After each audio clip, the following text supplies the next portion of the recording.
जय श्री कृष्ण दोस्तों, life style with God में आपका स्वागत है। दोस्तों, यहाँ पर हम श्रीमद् भगवद गीता के चौथे अध्याय का अध्ययन कर रहे हैं, जिसका नाम ज्ञान कर्म संन्यास योग है। आज हम 22वें श्लोक का अध्ययन करेंगे। भगवान ने कहा कि परमात्मा को प्राप्त सिद्ध महापुरुषों का तो कर्म करने या न करने से कोई प्रयोजन नहीं रहता, तथा ज्ञान योग के साधक का ग्रहण और त्याग शास्त्र सम्मत, आसक्ति रहित और ममता रहित होता है। अतः वे कर्म करते हुए या उनका त्याग करते हुए सभी अवस्थाओं में कर्म बंधन से सर्वथा मुक्त हैं। अब भगवान यह बात दिखलाते हैं कि कर्म में अकर्म दर्शन पूर्वक कर्म करने वाला कर्मयोगी भी कर्म बंधन में नहीं पड़ता। यदृच्छा लाभ संतुष्टो द्वंद्वातीतो विमत्सरः समः सिद्धाव सिद्धो च कृत पापी न निवद्यते। चौथे अध्याय के 22वें श्लोक में भगवान श्री कृष्ण अर्जुन से कहते हैं कि जो बिना इच्छा के अपने आप प्राप्त हुए पदार्थ में सदा संतुष्ट रहता है, जिसमें ईर्ष्या का सर्वथा अभाव हो गया है, जो हर्ष शोक आदि द्वंद्वों से सर्वथा अतीत हो गया है, ऐसी सिद्धि और असिद्धि में सम रहने वाला कर्मयोगी कर्म करता हुआ भी उनसे नहीं बंधता। अब वो पहले समझते हैं कि यदृच्छा लाभ क्या है और उसमें संतुष्ट रहना क्या है। अनिच्छा से या परेच्छा से प्रारब्धानुसार जो अनुकूल या प्रतिकूल पदार्थ की प्राप्ति होती है, वह यदृच्छा लाभ है।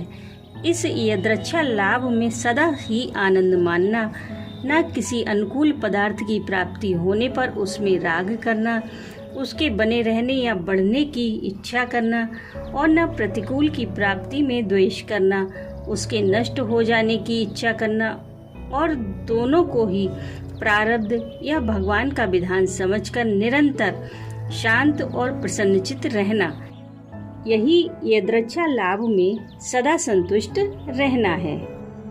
अब समझते हैं कि इस श्लोक में विमत्सरः का क्या भाव है और इसका प्रयोग यहाँ किस लिए किया गया है। विद्या, बुद्धि, धन, मान बढ़ाई या अन्य किसी भी वस्तु या गुण के संबंध से दूसरों की उन्नति देखकर जो ईर्ष्या का भाव होता है, इस विकार का नाम मत्सरता है।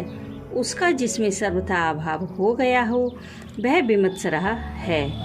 अपने को विद्वान और बुद्धिमान समझने वालों में भी ईर्ष्या का दोष छिपा रहता है।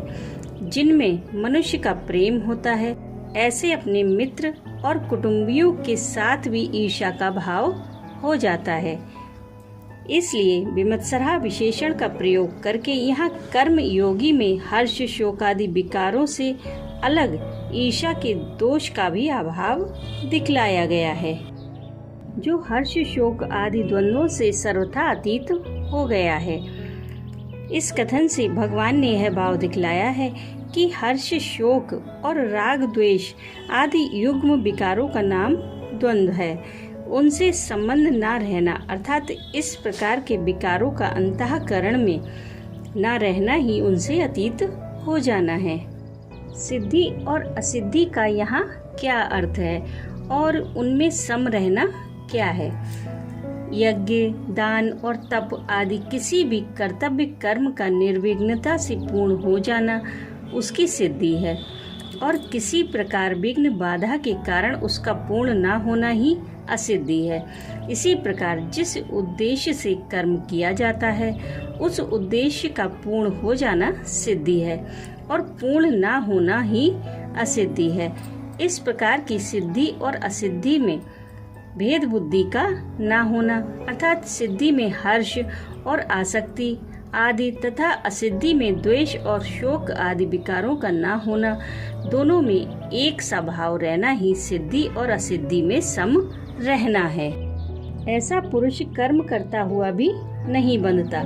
इस कथन से यह भाव दिखलाया है कि कर्म करने का मनुष्य को अधिकार है, क्योंकि यज्ञ सहित प्रजा की रचना करके प्रजापति ने मनुष्यों को कर्म करने की आज्ञा दी है।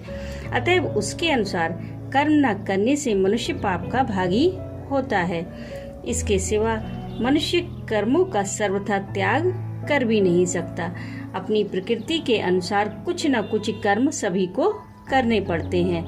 अतएव इसका यह भाव समझना चाहिए कि जिस प्रकार केवल शरीर संबंधी कर्मों को करने वाला परिग्रह रहित सांख्य योगी अन्य कर्मों का आचरण न करने पर भी कर्म न करने के पाप से लिप्त नहीं होता, उसी प्रकार कर्म योगी विहित कर्मों का अनुष्ठान करके भी उनसे नहीं बंधता।